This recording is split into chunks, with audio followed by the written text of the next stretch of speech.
You're listening to WGSN-DB, Going Solo Network, Singles Talk Radio channel, where we take a lighthearted and candid approach to discussions on the journey of relationship loss, divorce, parenting, being single, relationships building, dating, and yes, sex. Join our listeners and begin living your best life. Hello, everyone.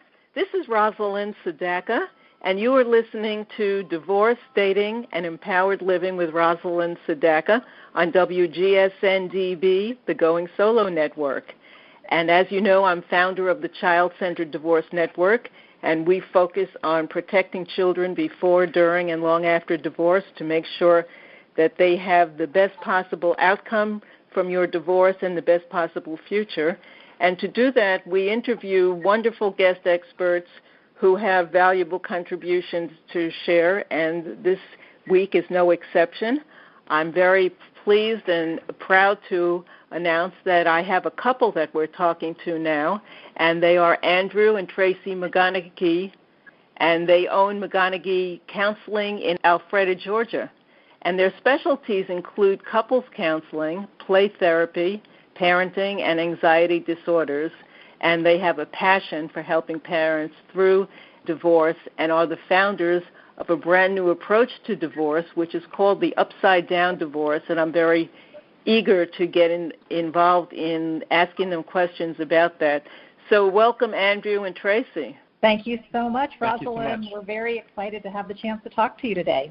Great. Well, you're doing wonderful work, and I'm just delighted that we could talk.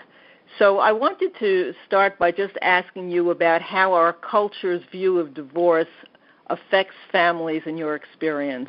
Yeah, I'm particularly interested in that because my specialty is couples counseling, and throughout the years of my work with couples, one thing I've noticed is a lot of negative cultural stereotypes and beliefs about divorce. It almost seems like there's kind of a scarlet letter D when people are divorced, and so it creates, in my opinion, a lot of judgment against people who are either getting divorced or divorced. And so I'm really passionate about trying to change that because I think that sometimes it's just part of a relationship that sometimes it actually can be healthy for people to get divorced. So I just think there's a lot of judgment around it. I definitely agree with that. I noticed that a lot of people in our culture tend to think that divorce is so common, people are just throwing away their relationships and don't believe in commitment. And in our experience, in our practice, it's actually more likely that people are staying in sometimes very toxic marriages that aren't good for them or their children. And I think these cultural messages are a big reason that happens. I agree with you. In my own experience, I find the same thing, and I also find that sometimes divorce is a much positive outcome for everyone in the family. But it helps to have the guidance of professionals such as you guys because you can help them make the best decisions every step of the way. So yeah. I wanted to find out what you thought is the primary challenges that adults face during divorce.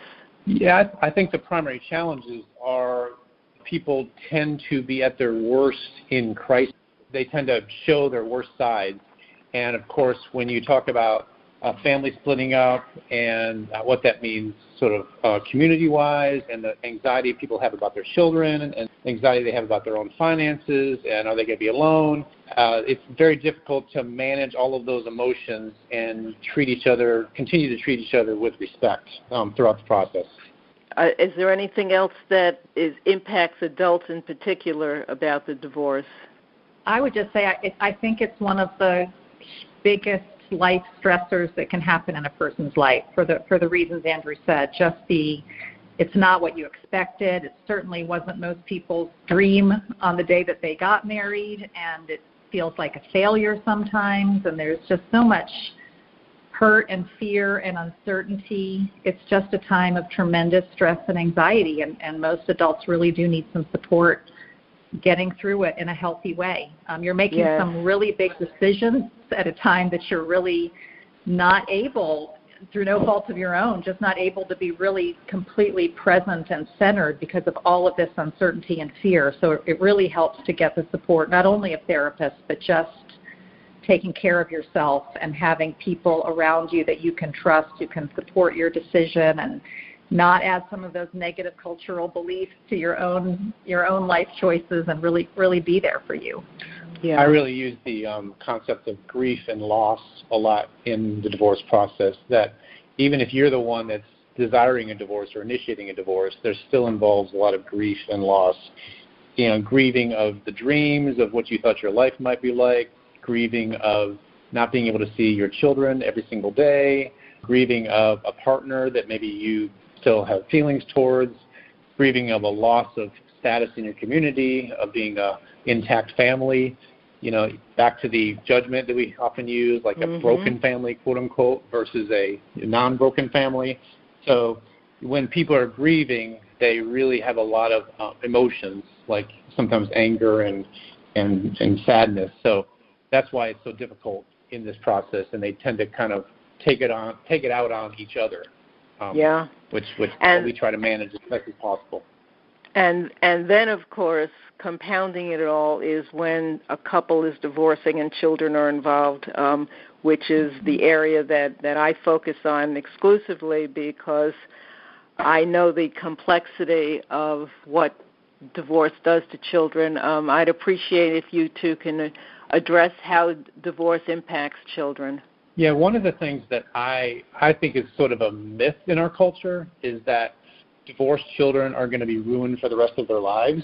And I think that really actually perpetuates a lot of anxiety about divorce related to children.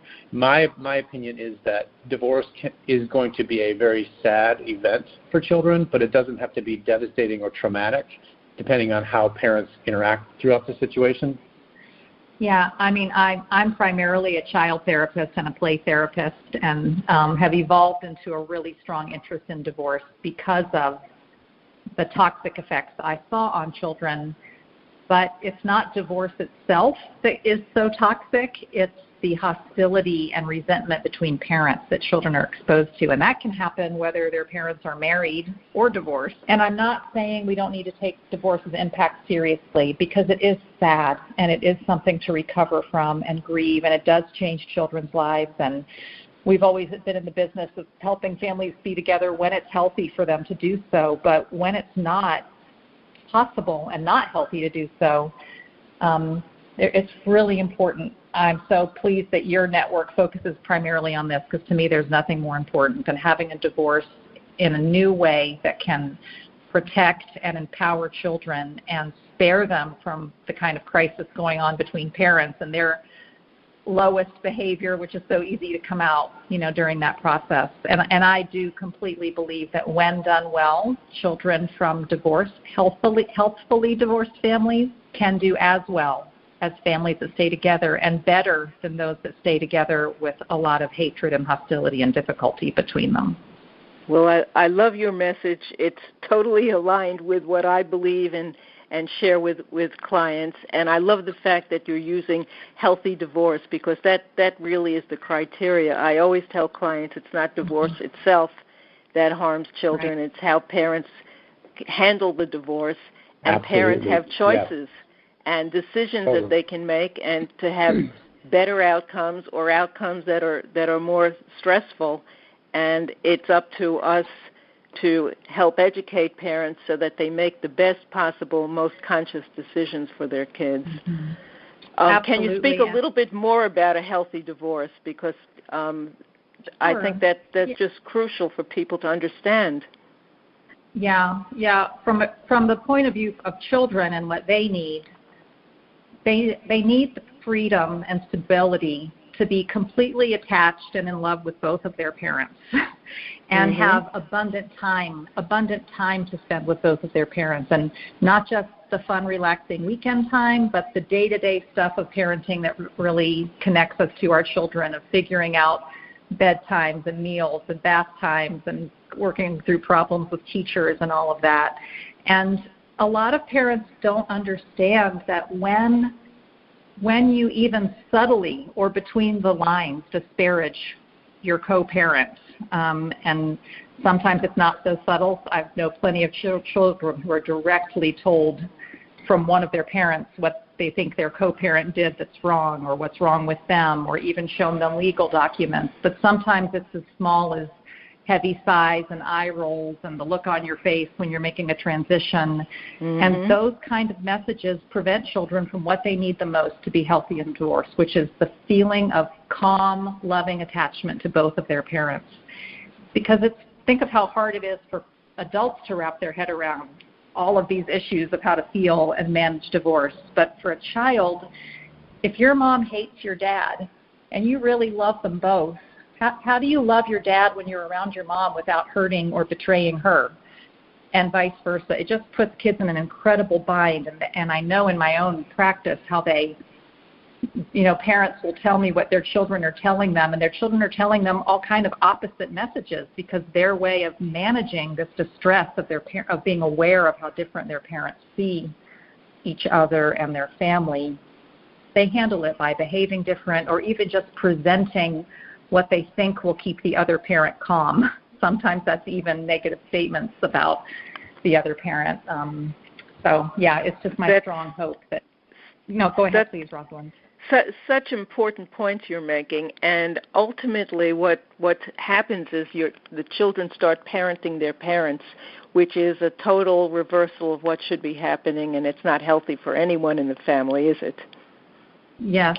Yeah, absolutely. I whenever I work with couples who are getting divorced, what I try to explain to them is that the most important thing is their relationship, whether it's a married relationship or a divorced co-parent relationship. And I talk about the transition situation. I use divorce as a transition from a married relationship to a co-parent relationship. And most parents that at least we work with really do care about their children and want their children to be minimally affected by divorce, but sometimes they don't really understand how what they do impacts their children. So exactly. We try to take the toxicity out of it so they can be less about me against them and more about we're in this together, we are co-parents. And because the more it's adversarial between two parents, then it feels like for the kid they have to kind of choose sides, which is a very, very difficult position to be in. Absolutely. I'm going to stop you right here for just a moment. We're going to take a quick break. You've been listening to WGSN-DB, the Going Solo Network, and this is Rosalind Sedaka with Divorce, Dating, and Empowered Living. Do you enjoy stirring and realistic fiction? Check out author and veteran Paul Holbert's work at literaryvet.net for intriguing books that will keep you turning pages. Paul uses his experiences to create novels that are true to life, such as his latest, Term Limits, a political crime thriller fitting for today's time and events. Go to literaryvet.net, a read you won't want to miss. Okay, we're back, and this is Rosalind Sedaka. You're listening to Divorce, Dating, and Empowered Living on WGSN-DB, the Going Solo Network. And our guests today are Andrew and Tracy McConaghie. They're both counselors. They do wonderful work in family and relationship matters, and they specialize in divorce issues. And we are going to be talking about what really makes this couple very unique is that they've created what they call the upside-down divorce process, and I'm very eager to hear about it. Thank you for giving us this chance. We are so very excited. We've been using the principles in upside-down divorce for a few years, but have recently formalized it and packaged it in a way that I think will be really helpful to families. And the reason we're calling it upside down is we're hoping to turn divorce upside down, kind of turn it on its head and make it a completely different process. And another reason it's upside down is that rather than the process beginning with attorneys, it ends with attorneys. We work closely with many attorneys that we call friends. However, I will say the paradigm of a legal approach to divorce is a win-lose paradigm, and one that there is an implicit bias, unfortunately, in many attorneys, that the more difficult and drawn out and conflictual it is, the more profitable it is. Mm-hmm. And so attorneys, even though I think many, if not most, mean well, embedded in this kind of, I want my client to win and their opponent to lose, even the fact that there is an opponent, creates a model for divorce that is long, expensive, and destructive. So we start with mental health. We start with the parenting plan. All counties will require you to have a parenting plan, and typically attorneys create that, again, through a battle or a negotiation passed back and forth between attorneys, and it's not a meaningful living document that parents create with their decisions and principles of how they're going to raise their children. So we believe mental health professionals who understand conflict resolution and child development and family dynamics are uniquely skilled to make really useful parenting plans. And I'll let you say what the next step is, Andrew, and then we'll talk a little more about it. So one of the things we also are very careful about is that we first recommend doing the parenting plans and getting that pretty much settled before there's any discussion about finances. I mean, basically in divorce, those are the two things that have to be decided, is the parenting plan schedule for the kids and the finances.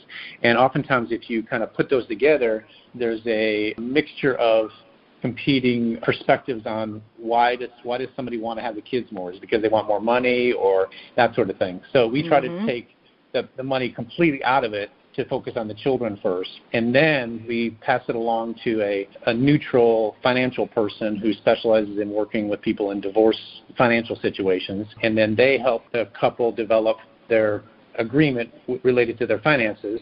And once they have that, then they have the parenting plan document, and then they have the financial agreement.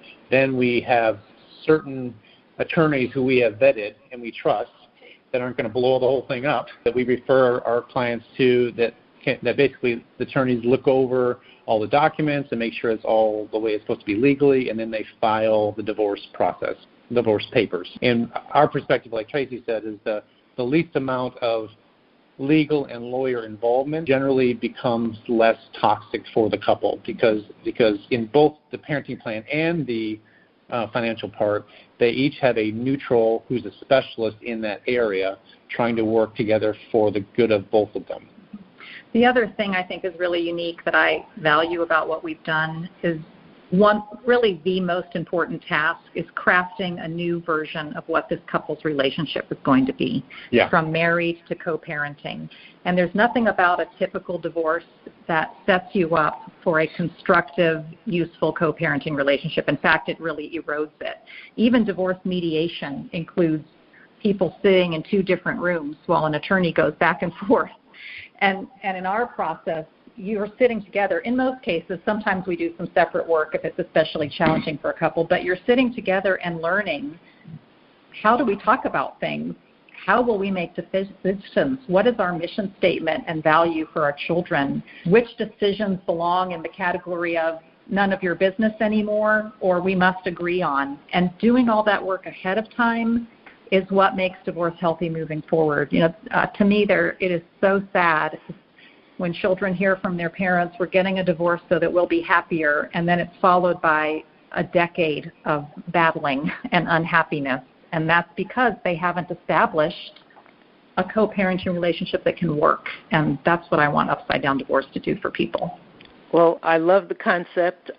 Again, I'm in alignment with everything you've said, and so I am a big advocate of what you're suggesting. I know in my own practice it's all true.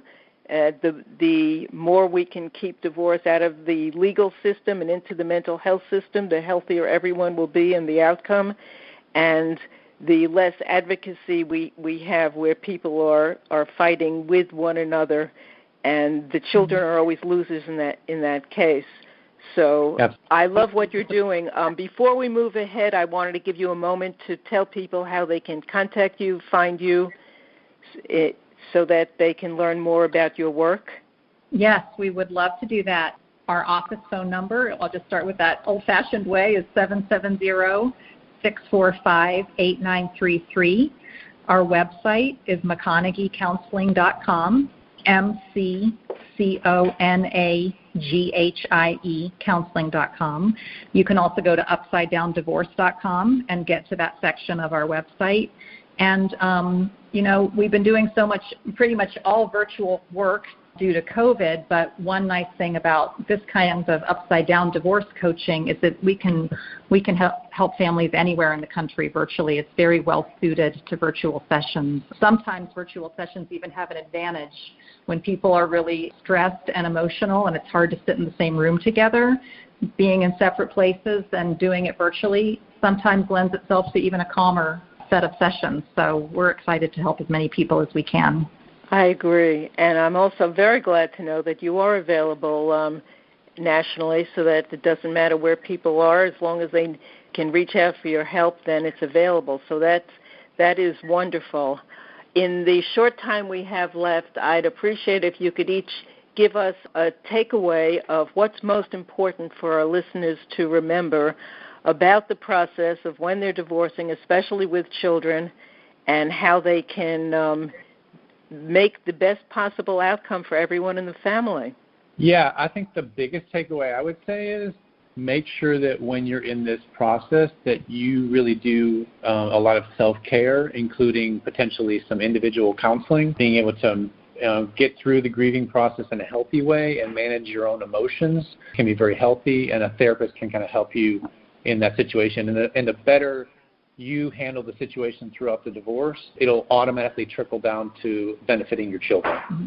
Yeah, my takeaway kind of fits with that, because the more you handle your own self-care, the more you'll be able to do my number one tip, which is stay as conscious as possible of your children, being able to love and connect with both parents and sparing them from the anger and stress and resentment that you're feeling. And if you take care of that, you'll be able to talk to your children in a healthy, positive way so they can get through this successfully too. That's wonderful advice. It always works. And I remind my clients that your children will thank you when they're grown adults for the way you handled your divorce.